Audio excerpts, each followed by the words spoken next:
Last year, a survey found that 60% of consumers were deterred from buying EVs because of high prices and the weak charging infrastructure. Yeah. So that's what makes me wonder, is the EV Lightning hitting the right consumer as far as, is it the F-150 driver? Or is it people that like EVs and think EVs are cool? Now, I'm watching three other big things here that are sort of, I think investors will be also watching as well. I got to ask you about Tesla and Elon. Tesla's still your largest holding. It's up 100% this year. You got a real winner there. Has Elon Musk been able to refocus on Tesla now that he has somebody else running X? Do you have any insight into that or feeling about that? All that and more. So let's get to it. Shifting gears now, what's stopping consumers from buying electric vehicles? Last year, a survey found that 60% of consumers were deterred from buying EVs because of high prices and the weak charging infrastructure. Now, this year, automakers listened to concerns, slashing their prices or adding more affordable options. Car makers even planning to build more battery plants in the US for EVs, creating more jobs and cheaper batteries. And the government as well, adding more incentives for buyers, amounting to over $7,500 in money back for some EV purchases.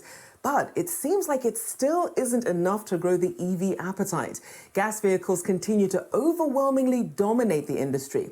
But some car makers are winning in the EV space, like Tesla, followed by Chevy, while others vying for a small pool of consumers willing to make the switch.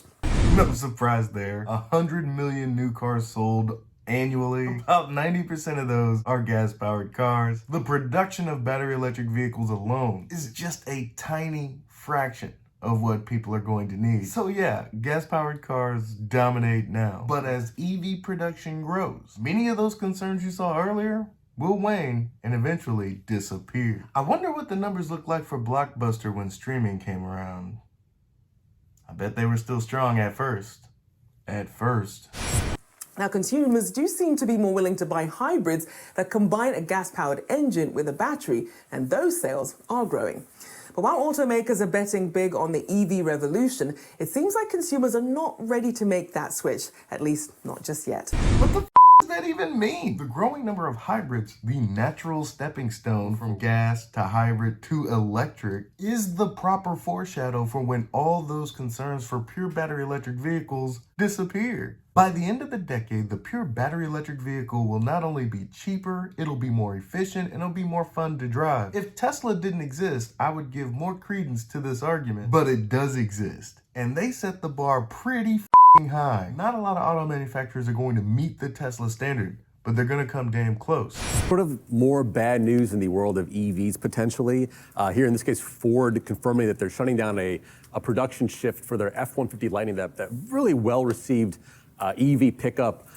Basically, you're seeing this number right here, Q3 sales down almost 50%, not a good number there. But basically, Ford saying we're shutting down a shift there for temporarily for the Lightning due to supply chain issues, due to some sort of delivery back sort of hold-ups they had before. But the Wall Street Journal reported that a UAW member said that it's no surprise, quote, that the sales are tanking as to why they cut down the shift. So there's a little bit of concern there. Is it a demand issue? Is it a pricing issue? Is it just people don't want EVs? That's sort of the big kind of concern here. You want to know the main difference between the F-150 Lightning and, say, the Rivian R1T? Or even the Cybertruck that isn't really out yet, but has over a couple million pre-orders? The main difference is the R1T and the Cybertruck were meant to displace the internal combustion engine pickup truck. Electric alternatives that were meant to destroy the viability of the F-150 essentially. But now you have the F-150 Lightning, and by all accounts probably is better than the F-150, but not overwhelmingly so. I mean, look at it. The design is basically the same. The performance might be a little better, but really, what's the difference? This thing has very little wow, whereas the R1T and the Cybertruck have that in spades. If you build a product that is overwhelmingly better than the internal combustion engine variant, you won't have this issue that Ford is having. I hope that next generation Lightning has the balls to disrupt itself. I think that we have Ford earnings coming up this week or next week too, so that's something to watch there. The question is, can they kind of keep this transformation going? A lot of money being spent on this transformation. They've also cut back on a battery factory in Michigan, so a little bit up in the air, a little bit dicey here. Pras, that's the best-selling pickup truck in America. The normal F-150, right, is the best-selling pickup truck in America? Yeah. And so that's what makes me wonder, is the EV Lightning hitting the right consumer as far as is it the F-150 driver? Or is it people that like EVs and think EVs are cool? Which there is a sector of the country that clearly likes EVs and thinks EVs are cool. Go out on the road, you'll see a Tesla. And I just wonder if people that drive Teslas don't want to drive an F-150 Lightning, right? Because Tesla's more of a fun, Tesla's more of a sexy company, right? And so that's kind of an EV company that EV drivers are attracted to versus if Ford is trying to get the traditional pickup driver to get an F-150 Lightning, we just haven't fully seen that in the market yet, right? There hasn't been that many EV pickups. Ding, ding, ding, ding, ding. Tell him what he's won, Johnny. Your mother.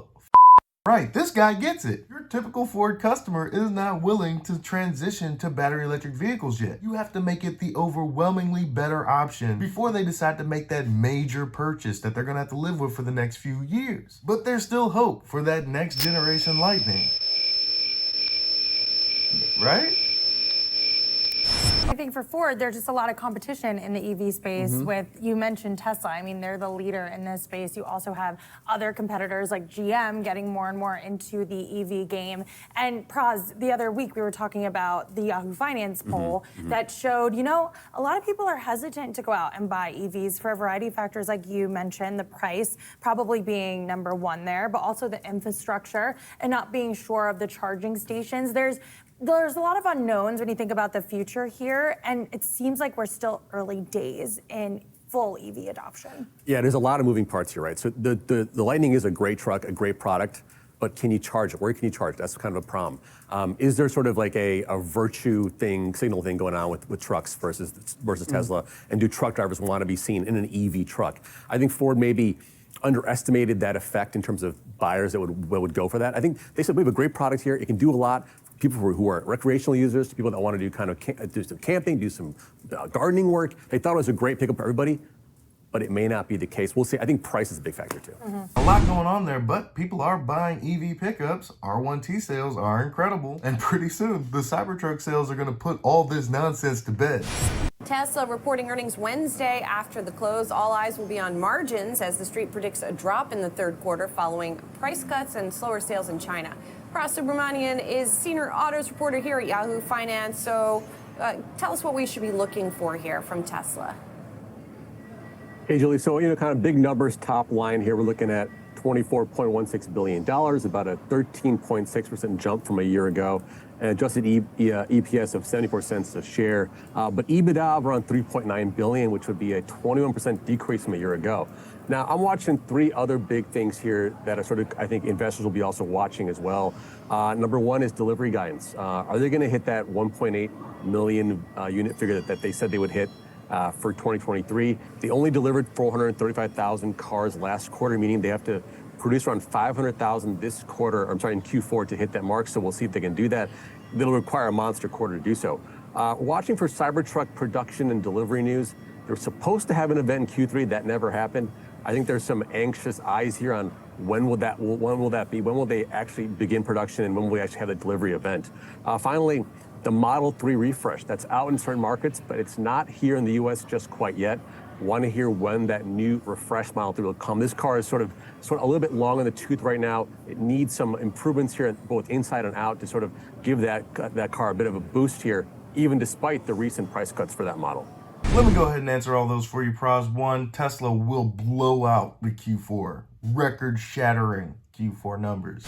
In Q1, Tesla delivered 422,875 cars. In Q2, 466,140 cars. For those of you counting at home, that's approximately 113,000 shy of 1 million vehicles. Tack on the 435,059 vehicles produced in Q3, we're at over 1.3 million. Now I'm going to go out on a limb here and say that Tesla is at least going to meet their Q2 numbers. In fact, I'm going to say that they get to 500,000 vehicles delivered in Q4. Cybertruck deliveries should occur in Q4. I wouldn't be surprised if Elon goes ahead and reaffirms that. And don't get your panties in a twist, Pras. Project Highland is well on its way. Tesla doesn't follow any particular model year situation. You're going to get the best product as soon as humanly possible. Not to mention there's over-the-air software updates that instantly improve your vehicle's performance, features, functionality in general. So while these are the three things that Praz is looking for in the Q3 earnings, I'm on an entirely different page. Tesla's gonna do their thing when it comes to deliveries. But what truly matters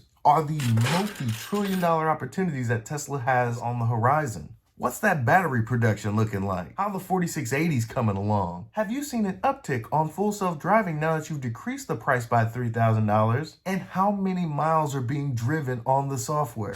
I got to ask you about Tesla and Elon. Tesla's still your largest holding. It's up 100% this year. You got a real winner there.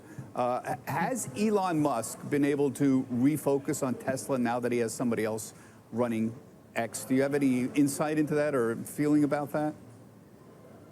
I think that Elon is a troubleshooter, and the troubles at X are not over yet, of course. We're seeing that in just recent days when they've said, the Israeli conflict and all of the drama around it has caused another hit to advertising revenues. These difficult times, though, spur Elon's creativity. He is a troubleshooter and a brilliant technologist. So we think that each time he does face turmoil like this, that the intensity of his brain cells takes him to new answers. And, we've seen this at Tesla every step along the way. Tesla, now that EVs are scaling and he's got that machine in place, so to speak, we have now the autonomous side.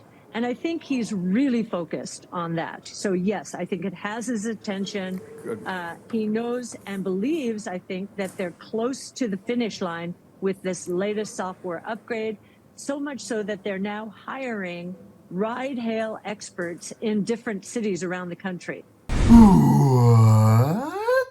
Not a lot of wasted moves when you're talking about Tesla. This is big, folks. In my models, I have Tesla's first robo-taxi fare occurring sometime in Q4 2024. And by the looks of it, my projection might need some updating. It could happen way sooner than that. But I'm gonna leave it for now. That is going to be a game changer. And we don't think he's lost any focus. A multi-trillion-dollar opportunity on the horizon with the flip of a switch for an over-the-air software update. Millions of Tesla vehicles on the road with the ability to just become autonomous overnight. No other auto manufacturer has this ability. No pure AI company has this capability either. You bet your ass it is.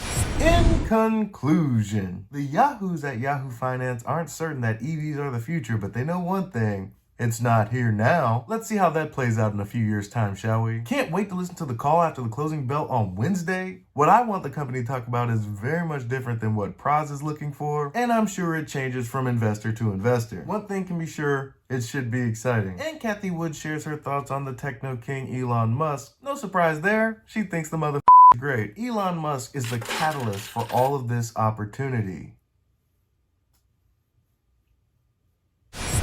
That's all I have for you today. Be easy. Peace.